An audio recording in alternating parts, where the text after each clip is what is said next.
Conservation of germ plasm, ठीक है। Conservation ये क्या होता है? Management of human use of biosphere for greater sustainable benefit, ठीक है।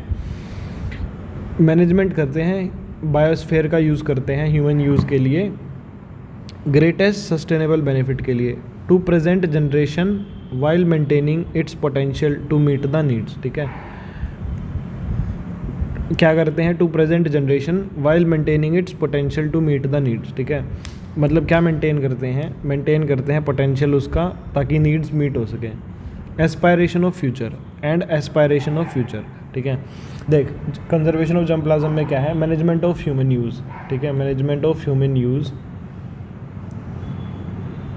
बायोस्फीयर का ग्रेटेस्ट सस्टेनेबल बेनिफिट के लिए, प्रेजेंट जनरेशन के लिए, वाइल उसकी potential, while maintaining its potential to meet the need and aspiration of future. मतलब फ्यूचर के लिए भी ख़राब नहीं करना है और अभी का अभी जो ज़रूरत है वो पूरी करनी है, ठीक है। फ्यूचर जनरेशन के अभी नुकसान नहीं करना है। इसी को बोलते हैं कंजर्वेशन ऑफ जर्म प्लाज्म, मतलब जर्म प्लाज्म को कंजर्व करना, ठीक है। प्रिजर्वेशन इसमें कैसे होते हैं? It is a part of conservation, जिसमें हम क्या करते हैं? Sample of animal genetic resource को, किसी भी पॉपुलेशन का, उसको आइसोलेट करते हैं। Process of maintenance by providing N environment free of human forces which may bring about genetic changes, ठीक है। मतलब हम क्या करते हैं? एक जेनेटिक रिसोर्स निकालते हैं, एक सैंपल निकालते हैं एनिमल का, जेनेटिक रिसोर्स का, उसको आइसोलेट करके रखते हैं एक ऐसी एनवायरनमेंट में जहाँ पे ह्यूमन से दूर, ठीक है, ताकि वहाँ पे कोई जेनेटिक चेंज ना आ सके, ठीक है। मतलब जर्म प्लाज्म को कलेक्ट करके रखते हैं, ठीक है। रीजंस क्या हैं कंजर्वेशन के? कुछ ब्रीड्स हैं जिसमें एक स्पेसिफिक क्वालिटी होती है, जैसे कोई डिसीज़ रेजिस्टेंस हो गई, कोई हीट टॉलरेंस हो गई, ठीक है। कुछ ब्रीड हैं जो इसमें यूनिक फिजियोलॉजिकल वैल्यू होती हैं, जैसे जो कि बहुत ज़्यादा वैल्यू की होती हैं, जैसे जो provide missing links to the genetic history, ठीक है। मतलब वो क्या प्रोवाइड करती है? मिसिंग लिंक्स प्रोवाइड करती है जेनेटिक हिस्ट्री को, to evaluate magnetic and genetic changes, ठीक है। जो ताकि हम क्या इवेल्युएट कर सकें? मैग्नेटिक और genetic changes, due to selection and maintenance of sample as controlled population is essential, ठीक है। ताकि हम क्या कर सकें? इवेल्युएट कर सकें मैग्नेटिक और genetic changes due to selection, ठीक है। Due to selection and maintenance of sample as controlled population is essential, ठीक है। The variety of population is an asset for research workers, ठीक है। जो वैरायटी ऑफ पॉपुलेशन है वो एक एसेट है रिसर्च वर्कर्स के लिए, in biological evaluation and behavioural study. तो जो वैरायटी ऑफ पॉपुलेशन है वो एक एसेट है, ठीक है। मतलब जितनी वैरायटी होगी पॉपुलेशन की, वो बायोलॉजिकल इवेल्युएशन के लिए उतनी ज़्यादा बेटर है, ठीक है।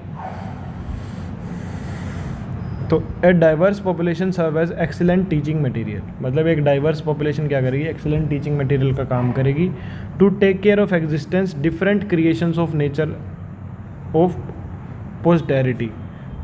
तो हमें टेक केयर भी करना है, मतलब नेचर की क्रिएशन का, कि अलग अलग उसकी नेचर की प्रोस्पेरिटी मेंटेन करने के लिए। तो फॉर ऑथेंटिक एस्थेटिक रीजन और फॉर एस्थेटिक रीजन, भाई एस्थेटिक्स भी मेंटेन रहेंगे अगर जर्म प्लाज्म को करेक्ट करेंगे, प्रिजर्व करके रखेंगे, तो वो अपना फ़ायदा भी करेगा, आगे एस्थेटिकली भी काम आएगा, ठीक है। उसके बाद आती है कैटेगरीज ऑफ एनिमल, कि किस किस प्रकार के एनिमल होते हैं। एक तो होते हैं एक्सटिंक्ट, जिसकी कोई पॉसिबिलिटी नहीं होती रिस्टोर करने की, ठीक है, मतलब गायब हो चुके हैं वो। क्रिटिकल होते हैं क्लोज टू एक्सटिंक्शन, मतलब जिसमें जेनेटिक वेरिएबिलिटी बहुत कम हो चुकी है, below that of their ancestral population, मतलब एंसेस्टर से भी उनकी जो है जेनेटिक वेरिएबिलिटी कम हो चुकी है और वो क्लोज टू एक्सटिंक्शन है। एंडेंजर्ड होते हैं जो डेंजर पे हैं एक्सटिंक्शन के, नंबर इज़ टू स्मॉल, ठीक है, उसका नंबर क्या है? बहुत छोटा है। To prevent genetic loss through in breeding, ठीक है। प्रिजर्वेशन मस्ट बी इनएक्टेड, ठीक है, ऑनएक्टेड, ठीक है। मतलब डेंजर पे एक्सटिंक्शन के उनका नंबर बहुत कम हो चुका है। जेनेटिक लॉस बचाने के लिए जो नंबर है वो बहुत छोटा है इन ब्रीडिंग के थ्रू, तो उनका प्रिजर्वेशन जो है वो बहुत ज़रूरी है, ठीक है। नेक्स्ट होते हैं इनसिक्योर, ठीक है, जिसमें नंबर डिक्रीजिंग रैपिडली, जिसका नंबर डिक्रीज कर रहा है। वल्नरेबल होते हैं जिसमें कुछ डिसएडवांटेज हैं, और डिसएडवांटेज इफेक्ट हैं जो डेंजर करते हैं existence of life of the population. कुछ डिसएडवांटेजेस इफेक्ट हैं जो डेंजर करते हैं किस पे, एग्जिस्टेंस ऑफ पॉपुलेशन पे। फिर नॉर्मल है जिसमें population not in danger of extinction, ठीक है। नॉर्मल में क्या है, पॉपुलेशन डेंजर में नहीं है एक्सटिंक्शन की। मेथड ऑफ कंजर्वेशन क्या है, इन सिटू कंजर्वेशन, ठीक है, हमने पढ़ी थी ये। इन सिटू मतलब अंदर, maintenance of live population in their adaptive environment, मतलब ओरिजिनल और नेचुरल कंडीशन। इसको एनिमल क्या है, इवॉल्व करता रहेगा, कंटिन्यूअली डेवलप करेगा, मोर सस्टेनेबल बन जाएगा। बेस्ट होता है कंजर्वेशन का किसी भी ब्रीड का। इसमें एक एस्टेब्लिशमेंट चाहिए होती है लाइव एनिमल के लिए, लाइव एनिमल ब्रीडिंग फार्म, और उनकी मेंटेनेंस हम कैसे करते हैं, with in their production systems and natural ecology, मतलब नेचुरल इकोलॉजी में ही उनका कंजर्वेशन करते हैं। इसमें क्या होता है, it emphasises the use of indigenous cattle, ठीक है। इसमें हम इंडिजीनियस कैटल का यूज़ करते हैं, उसके जेनेटिक रिसोर्सेज को यूज़ करते हैं, ठीक है, by establishing a implementing breeding goals, ठीक है। एस्टेब्लिश करते हैं breeding goals and strategy for animal sustainability and produce systems, production system, ठीक है। तो हम क्या इम्प्लीमेंट करते हैं, ब्रीडिंग गोल्स और स्ट्रेटजी एनिमल सस्टेनेबिलिटी और प्रोडक्शन सिस्टम के लिए। जो मेजर लिमिटेशन है इसका लाइव एनिमल कंजर्वेशन में is number of selected and maintained in an environment. Major limitation जो है इसका लाइव एनिमल कंजर्वेशन में is number of animal selected, कि कितने नंबर एनिमल सेलेक्ट हुए हैं, एंड मेंटेन्ड इन एनवायरनमेंट, उस एनवायरनमेंट कितने मेंटेन हुए हैं। इन सिटू कंजर्वेशन में क्या है, मेजर लिमिटेशन क्या है लाइव एनिमल कंजर्वेशन की, लाइव एनिमल को कंजर्व करना, and number of animal selected and maintain की, कितने सेलेक्ट किए और कितने मेंटेन किए। इन सिटू कंजर्वेशन में क्या है, लार्ज इंफ्रास्ट्रक्चर की ज़रूरत है, लैंड की, बिल्डिंग की, फीड की, फॉडर की, रिसोर्स की, वाटर सप्लाई की। तो एक therefore a new establishment of in situ farm conservation of farm cattle genetic resources are quite costly and even the maintenance of existing ones are at cumbersome, ठीक है। तो मतलब इसमें क्या है, बहुत पैसे लगते हैं भाई, इलेक्ट्रिसिटी, फीड, फूडर सब प्रोवाइड करना, बिल्डिंग, लैंड सब प्रोवाइड करना, और नई एस्टेब्लिशमेंट सेटअप करना इन सिटू के लिए, ठीक है, फार्म कैटल के लिए, वो बहुत डिफ़िकल्ट है, उसमें कॉस्टली है वो, और उसका मेंटेनेंस भी बहुत मुश्किल है। तो जो ऑलरेडी एग्जिस्ट करते हैं उनका ही मेंटेनेंस बहुत मुश्किल है। एडवांटेज इसकी क्या होती है, लाइव एनिमल इवेलुएट कर सकते हैं, इम्प्रूव कर सकते हैं, जेनेटिक डिफेक्ट्स में एलिमिनेट कर सकते हैं, लाइव एनिमल को अवेलेबल होता है इमीडिएट यूज़ के लिए। एक्सपेंडिचर है वो हम कंपनसेट कर सकते हैं प्रोड्यूस से, मतलब प्रोडक्ट से, ठीक है, अगर कोई गाय भैंस इंडिजीनियस अगर यूज़ कर रहे हैं। Many number of animal are to be maintained, बहुत सारे नंबर मेंटेन किए जा सकते हैं। If considering cost of maintenance small population are to be maintained then in breeding में अक्कर, ठीक है। अगर देखें कॉस्ट ऑफ मेंटेनेंस के हिसाब से तो स्मॉल पॉपुलेशन मेंटेन करते हैं इसके अंदर, ठीक है, देन इन ब्रीडिंग हो सकती है इसके अंदर, ठीक है, इन ब्रीडिंग के चांसेस होते हैं। एक्स सिटू कंजर्वेशन में क्या है, इतना ही बस, चिंता मत कर। एक्स सिटू कंजर्वेशन में क्या है, ex situ conservation technique are categorised in 2 group, ठीक है। इसमें ex situ live, ex situ cryo preservation. एक तो क्या करते हैं, लाइव में करते हैं, लाइव एनिमल को प्रोटेक्ट करते हैं। एक क्रायो प्रिजर्वेशन जो सीमन की फॉर्म में करते हैं। एक्स सिटू में क्या होता है, मेंटेनेंस किसी भी ब्रीड की आउटसाइड करते हैं नेचुरल इकोलॉजी में। इसमें क्या है, एक्सक्लूड करते हैं एनिमल को उसकी present socio economic value. However it proves useful in conservation of अंजीर बीइंग थ्रेटन्ड, एंडेंजर्ड और फेसिंग एक्सटिंक्शन। तो एक ये एग्जांपल है, अंजीर या जो भी एनिमल है,